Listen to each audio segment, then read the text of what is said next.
Hey, my name's Izzy. This is Rolling Virtual Cards coming at you with another Commander deck build. It's Atraxa again, because I'm still trying to get through them here, guys. We're going to hit the keywords one, okay? And I promise you, we're getting to the end, kind of. But keywords. Atraxa keywords. Why? How? What does it have to do with her? Well, she's got 4 keywords. So, let's go over Atraxa the next time, again. Atraxa Praetor's voice is a green, a white, a blue, and a black for a 4/4 legendary creature Angel Horror with flying, vigilance, death touch, and lifelink, and at the beginning of your instant proliferate. Which means you choose any number of permits and our players, then give them each another counter of each kind already there. Keywords. You love them, you hate them, you can't live without them. What do the keywords do, and why is there decks around them? Well, Atraxa is not necessarily the best deck to build one around.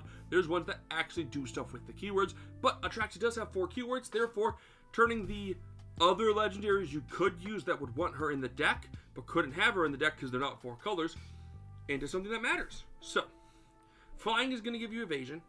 You can hit over people who don't have flying, or reach. Vigilance is going to allow you to block other players. Death Touch is going to allow you to trade no matter what. And Lifelink is going to gain you life accidentally. Like, you're going to gain 4 life every time she's involved in combat. Since she has Vigilance, if someone were to swing out with you with multiple creatures, like go wide, and you block one, you're going to gain 4 life. Which is cool, because it really pushes people to not block. And since she has Vigilance, they're not going to be able to... You can attack with her and still block. She does everything. So let's get into the card by card, starting with the +1/+1 counters. Yes, even keyword decks have +1/+1 counters to abuse Atraxa's proliferate. First off, Breed for the Hunt. 1 green, blue for an enchantment. Whenever a creature you control with a 1/1 counter on it deals combat damage to a player, draw a card. This card's good in any 1/1 counter based deck, and you're going to get a lot of 1/1 counters on stuff in this deck, so that's very useful. Good draw power. Tribute to the World Tree. 3 green for an enchantment. Whenever a creature enters the battlefield under your control, draw a card. If its power is 3 or greater, otherwise, put a 2 1/1 counters on it. This is fantastic because your small creatures get bigger and your big creatures draw you a card. Urberg Scavengers. This is one of the examples of what a keyword card looks like. Or a keyword abusing card looks like. 2 and a black for a 2/2 spirit. When it enters the battlefield or attacks, exile target card from a graveyard and put a 1/1 counter on Urberg Scavengers. Urberg Scavengers has flying as long as a card exiled with it has flying. The same is true for First Strike, Double Strike, Death Touch, Haste, Hexproof, Indestructible, Lifelink, Menace, Reach, Trample, and Vigilance. So, if, perchance, Atraxa was in your graveyard, you could exile it with Urberg, it'd get a 1/1 counter, and then it would gain Flying, Vigilance, Death Touch, and Lifelink. And since you exiled it, you could then...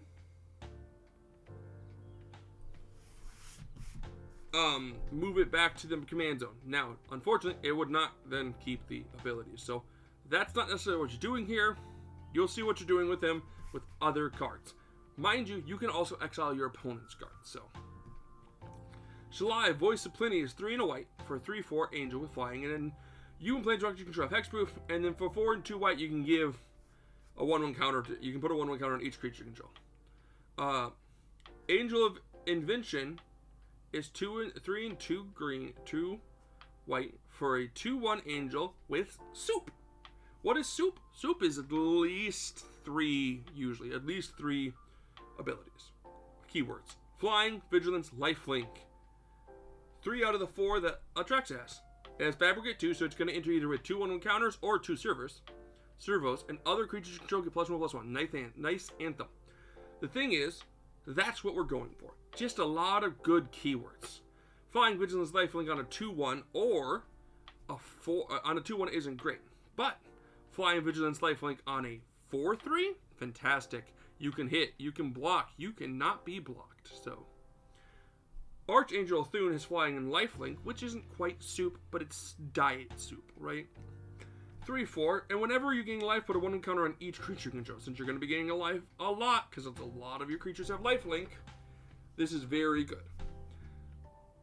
Boon Bringer Valkyrie is 3 and 2 white for a 4/4 with backup 1, flying for strike lifelink. So backup is a interesting ability from its set, where you choose a creature, you put a 1 counter on it, and then they gain her abilities till end of turn. So if you choose something like, let's see if I can find a lot of these. Okay, you choose something like Eternal Witness. Eternal Witness will get a 1/1 counter, making it a 3/2, and gain flying, first strike, and lifelink. Very useful. Mind you, first strike means you hit first. So if they're like a 10-4, you kill them. You defeat the monster before they defeat you. Cathril Aspect Warper is one of those explanations, or one of those examples of a keyword commander, right? 2 white, black, green for a 3/3 nightmare insect. When it enters the battlefield, put a flying counter on any creature you control if a creature card in your graveyard has flying. Repeat this process for first strike, double strike, death touch, hexproof, indestructible, lifelink, menace, reach, trample, and vigilance. Then put a 1/1 counter on Cathril for each counter put on a creature this way. Now, mind you, creature you control. So you can just put them all in Cathril and make him a really scary soup monster. Plus, like, 1/1 counters. The cool thing with him and keyword decks, if I have Boon and Angel in the graveyard, that's already flying, vigilance, and lifelink, and first strike. That's 4. So he's gonna get all those and get 4 1/1 counters, making him a 7/7. If I have Shadrax in the graveyard, that's also a lifelink. The other cool thing is, if you have Atraxa in the graveyard and you play Cathril, unlike Urborg, you keep those abilities because they're counters. So you can do that, find a way to get him exiled, maybe Urborg it out. But then he gets all those and gets 4 1/1 counters just for the one guy in the graveyard. Very useful, okay? Shadrax, not soup again, diet soup, but 3, a white and a black for a 2/5 Elder Dragon with flying and double strike. Double strike means that when you hit them, you then hit them again. So it does first strike things, meaning if a X2 blocks Shadrax, it hits them first and they're done. But if a 4/4 blocks Shadrax, you would hit it, you'd hit each other, and then he would go down and you would live. So it also means when you deal combat damage, you double trigger any combat damage triggers. But at the beginning of combat on your turn, you choose 2. Each mode must target a different player. Target player gets 2/1 white and black Inkling creature token with flying. That's not bad. If you need a blocker or you need to start rebuilding, Shadrax can get in there and let you build. Target player draws a card and loses life. Oh, you're low on cards? You can start drawing cards. Okay. Oh, target player puts a 1/1 counter on each creature they control. You've already got your field build up. You got protection or something. Start building your field up even stronger, right? Now, each mode must target a player, and you choose 2. So you have to choose yourself and then choose an opponent.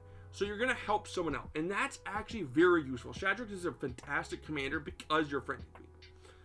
But yeah, if you got to rebuild your board, the first one. If you need more cards in hand, do the second one. And if you are all good, just start buffing your stuff. Scavenged Brawler is a 6 generic for an artifact creature construct 4/4 with soup, flying, vigilance, trample, and lifelink. Now, trample. Trample means that if you hit the opponent, or if you hit a creature, let's say it's an X1, the extra damage also hits your opponent. So you're going to hit them for 4, or you're going to hit the creature for 4. If it's an X1, 3 if it's hitting your opponent. Now, for 5, you can exile it from your graveyard, choose target creature, put 4 1/1 counters on it, and a flying, vigilance, trample, and lifelink counter on it. So, you don't really want to do this with your commander. I mean, yes, it's nice to have an 8/8 Atraxa. It's nice to have an 8/8 Atraxa, but all you're gaining from that is trample, which is not really needed. But trample and death touch work very well together because you just have to do enough damage to remove the creature. So the one death touch damage hits it, it leaves, and then you hit their opponent, which is very useful. But putting that on any of your other creatures, it's very useful. Putting it on something like Shadrax, so all of a sudden, yeah, the flying isn't doing much, but vigilance, trample, and lifelink is great on Shadrax. Because now you're going to be getting 4 life, and you can still block with your 2/5. So, abilities. Varric Warped Singer is a white and a black for 2/2 vampire. Flying, death touch, and lifelink, soup. Whenever whenever you activate an ability that isn't a mana ability, if life was paid to activate it, you may pay that much life again. If you do, copy the ability, choose a new target for that copy. I don't know if I have anything for that, but it is still an ability card, so it does sit there. ETBs. Eternal Witness grabs you a card from your graveyard back to your hand. Guardian Project draws you a card if you play when a non-token creature enters the battlefield on your control that doesn't have the same name as another one in your graveyard. And Solemn enters the battlefield and you get to grab a land from your graveyard and from your deck and put it on the field. And then when it dies, you draw a card. Not great, but if you can give it soup, it can get good. Odric Lunarch Marshal is like the original soup commander. So this is one of the cards that really pushes Atraxa to being a great commander in this set. Okay, Odric can't run Atraxa, but Atraxa can run Odric.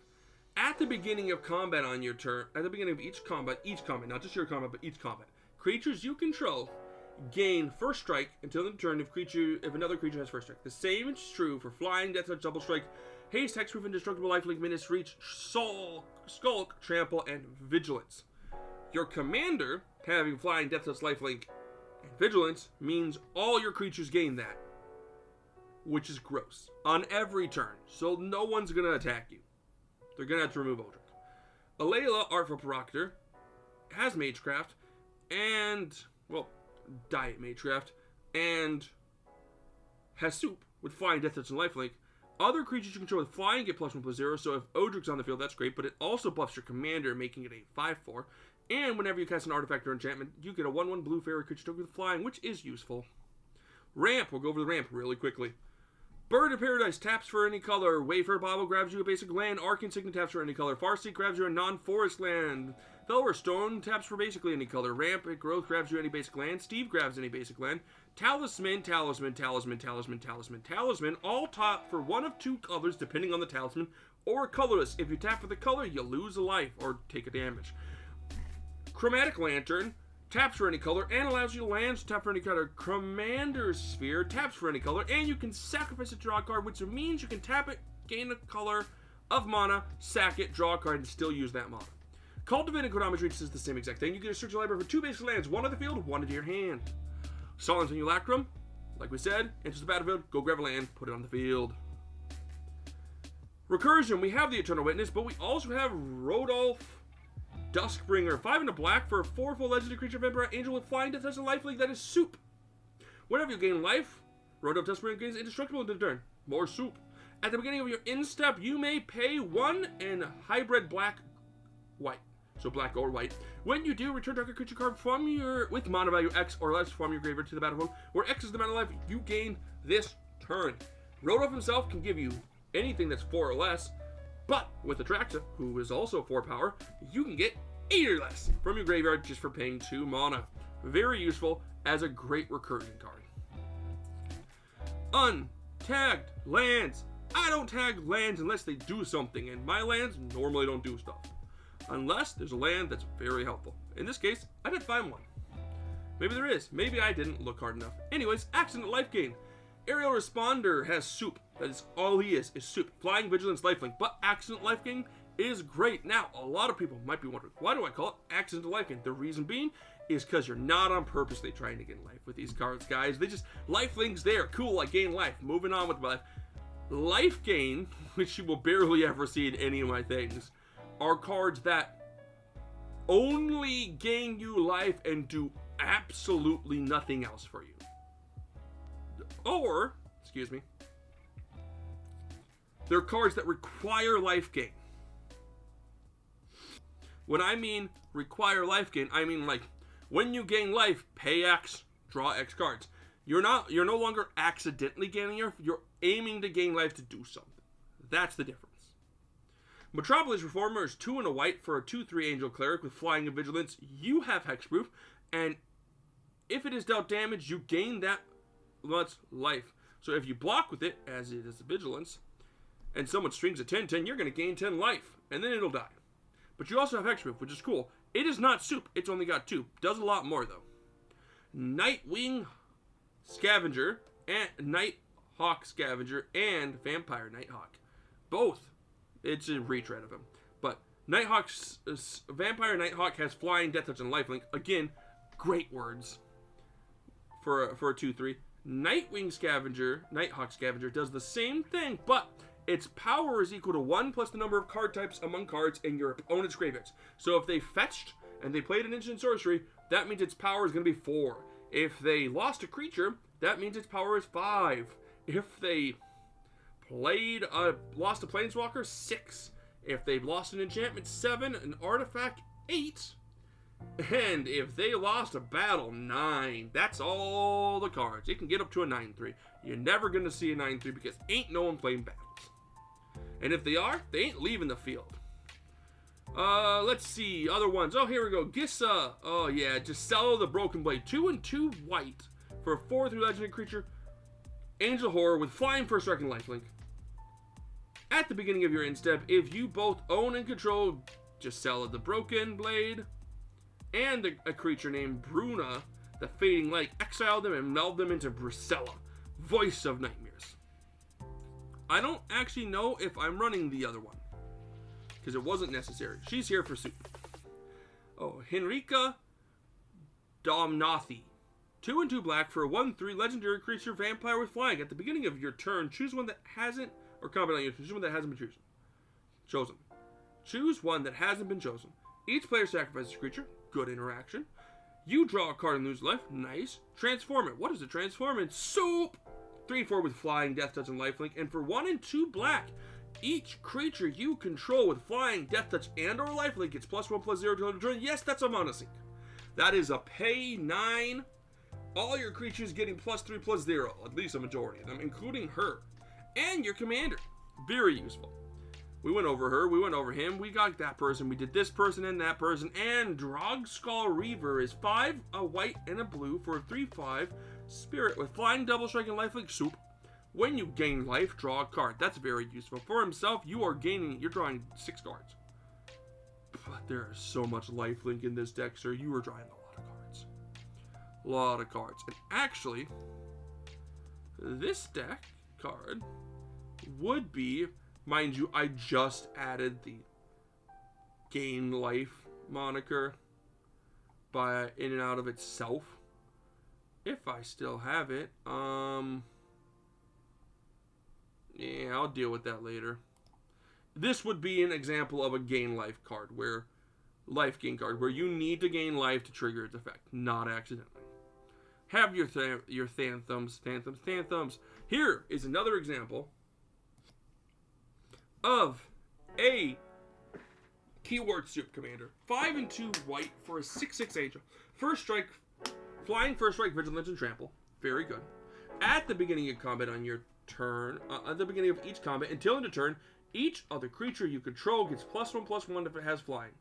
+1/+1 if it has first strike, and so on for double strike, death touch, hates, hexproof, indestructible, lifelink, menace, protection, rage, trample, vigilance, and partner. So, each other, not her. But your commander has 4 of those, so it's going to become an 8/8. Most your creatures are getting at least +2, if not 3. Counters doubles the 1/1 counters, or the proliferating, which is great. It's also got flying, so at least it's doing a little soup. Like, this isn't diet soup, this is baby soup. But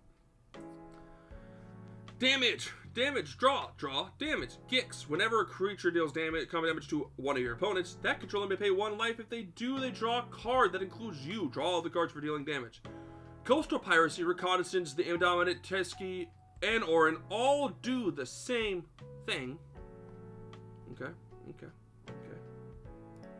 And by Nathasa all do the same thing, but they almost have a little bit something different. First off, Gix, you can pay 4 and 3 black to discard your hand and exile the top X cards of target opponent's library, and you may play lands and cast spells from among cards. Exile this way without paying their mana cost. There is no limitation on that. Gix can disappear and you can still play them.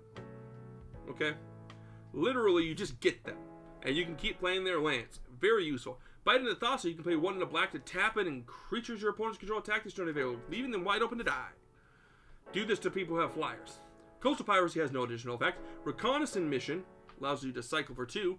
The Indomitable is also a 6/6 vehicle that you can crew for 3 with trample. Toski is an uncounterable, indestructible creature that must attack. And Orin Frostspring is all your attacker's death touch. Very good. Very good. And this one's in damage because it has to deal damage to trigger its... Oh, because I have a double strike. That's why. Because double strike means the damage can be doubled and triggers can be doubled. Draw effects. Lots of draw effects. Oh, you are supposed to be over in damage. Thank you. This is also the same thing. Whenever a creature deals combat damage to one of your opponents, its controller may draw a card. So that's for anyone. That and Gix still have that very nice effect that forces them to attack their opponent, which is very interesting because with that in line, you get a very nice, they attack their opponents, not you, because they want to draw cards. All 3 other routes is 2 and a black for an all artifact. When it enters the battlefield, you may sacrifice a non-token creature. If you do, draw cards, then mill X cards, where X is that creature's power. You can pay 2 and a black and return it from your graveyard to your hand. Okay, cool. Sacrificing a non-token creature, drawing cards, then milling X cards, where X is that creature's power. Cool. Craft with 1 or more creatures. Rouch, Bone Mice's power and toughness are each equal to the total power of exiled cards crafted with it. Now, mind you, it's crafted with 1 or more creatures. So if you craft with like 5 cards in your graveyard and you... Oh, look. It's now, like, the total power is like 13 or 20, right? To 20. It also gets flying as long as the exile, as an exile card has flying. It crafted with it has flying. And the same is true for first strike, double strike, death touch, hexproof, indestructible, lifelink, menace, protection, reach, trample, and vigilance. Okay?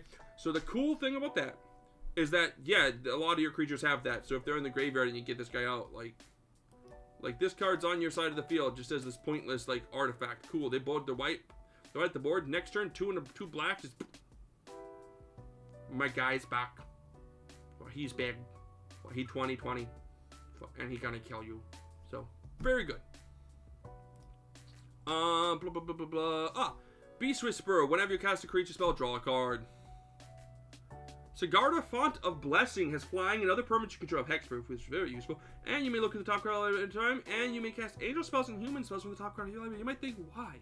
Because you're running a lot of angels and humans. So, very useful, to be fair. Evasion. Lots of evasions, but we've went over the evasions. Not this guy, though. Venom Thrope is 1, a green, and a blue for 2/2 Tyrannoid. Flying, death touch, hexproof. Great. Fantastic. Hit the people, don't die. And Night Veil Predators, 2 blue and 2 black for a 3/3 legendary, for a 3/3 vampire with flying, death touch, and hexproof. Again, just hard to kill. Here is another one of those keywords creatures. Ray Ami, First of the Fallen, is 1, a black, a green, and a blue for a 5/4 vampire. If a non-token creature would die, exile that card with the blood counter on it instead, as long as an exiled card with a blood counter has flying. Rami is flying. The same is true for first strike, double strike, death touch, haste, hexproof, indestructible, lifelink, menace, protection, reach, trample, and vigilance. He gets all of them. Every single one of them. And it's a stacks beast because it forces your opponent's creatures to be exiled too, which is useful. But yeah, you just get them, and he gets scary. Vengeful Reaper has flying, death touch, haste, and foretell. It just comes in and hits them pretty hard. And that's your flyer, your evasers. Interaction. Let's go over them quickly. We run Path and Swords, both exile creature for 1 white. Swords gives them life. Path gives them a land. Arcane and Counter are both counter spells. Counter spells counts it for free. Arcane Denial has counters it, but they get to draw 2 cards at the next upkeep. You draw 1. Heroic Intervention is 1 and a green for an instant. Permanent controlling hexproof, indestructible. Prevents them from all dying. A lot of these are just creatures with hexproof or some form of, with death touch, which is interaction because if they decide to block or you block, they die. Next, mana cheat. You're cheating mana with Gix. That's it. Mana sinks. You got 2 nice mana sinks there. Protection. Counter spells protection. Heroic is protection. Protection is also hexproof or indestructible.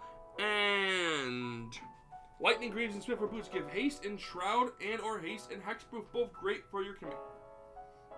Or any of the creatures, you just want there. And you got 1 snatch card and soup. Now a lot of these cards have soup. Eater of Virtue is amazing. 1 colorless for legendary artifact equipment with equip 1. When an equipped creature dies, exile. Equipped creature gets +2/+0. As long as a card is exiled with Eater of Virtue, it has has flying. Equipped creature has flying. The same is true for first strike, double strike, death touch, haste, hexproof, indestructible, lifelink, menace, protection, rage, trample, and vigilance. This one adds protection, meaning if one of your creatures has protection from blue or something, they also get that, okay? Very interesting. Kind of a cool way to do it. Put it on, like, aerial responder, and then whoever has it equipped gets +2/+0 and flying, vigilance, lifelink. Not bad. Don't need that on your commander, but on another card. Might be useful. Putting it on something like this. Oh, look, it gets lifelink. Something on this. Oh, it gets vigilance. Yeah, like, it's random what you put it on, but like flying, death touch, and lifelink, and hexproof, cool. That's not bad because I can give my commander hexproof, or I can put it on like flying, vigilance, and lifelink. This has got flying, but giving it vigilance, lifelink would be cool, or giving this hexproof and right. It's interesting. I like it. Other than that, most of the other soups have already been talked about. That's the one stacks piece. These are the three things that make tokens, and that's the deck. Why would you want to play this? If you just like generically good mid-range creatures, okay? There's such a fun thing to do when it comes to like the simplicity of creatures that just do something. Like they just have keywords that help you. They just avoid your opponent's creatures, always hit them, gain you some extra life so you're not dying, and if they are blocked, they die, or they can block for you. There's something to be said about them, and with that, I really think Atraxa is the epitome of that, as like the commander with 4 abilities that just really helps you push ahead of everything else. I enjoy it. I think it really is just a fun deck. It has been a second, and so I wonder if there's any good creatures with those abilities. It's hard to double check, but I will be right back. I'm not seeing many. It's looking like they want to stick with just 2 keywords, which is fair, because more than 2 is kind of scary. But my name's Izzy. This is Rolling Virtual Cards. Please, down below in the doobly-doo, let me know what your favorite card from the deck was. Let me know if you were going to run a Keywords Commander, who would you run? And, just let me know what you think about keywords. What's your favorite keyword? And don't forget to like and subscribe. Peace.